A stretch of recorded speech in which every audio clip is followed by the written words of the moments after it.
I've never experienced this in my whole life. After decades in the workforce and owning homes for most of her life, at 65, Brenda Bork became homeless. Having moved to St. John's from Toronto over 4 years ago, last year she fell on hard times and found out how difficult and expensive it is to find somewhere to live. The affordability and looking for an apartment in the city is very hard. Brenda was one of the lucky ones who found a place to stay at the Gathering Place in downtown St. John's. She stays in the transitional housing unit at the new Mercy House, the Gathering Place's extension, completed just last year. Already there's a long waiting list for transitional and supportive units, and the Gathering Place's 40-bed shelter is consistently full. There's so much that we take for granted. Paul Davis, executive director of the Gathering Place, says more than 3,000 registered guests come to the Gathering Place needing everything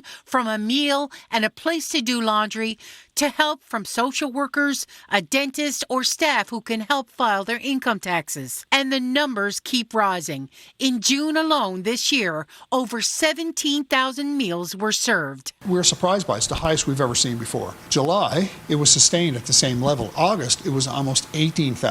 Davis, a former RNC officer and former premier, said the housing crisis became noticeable in the last few years when the prices of once low-cost apartments skyrocketed while others were converted to Airbnbs.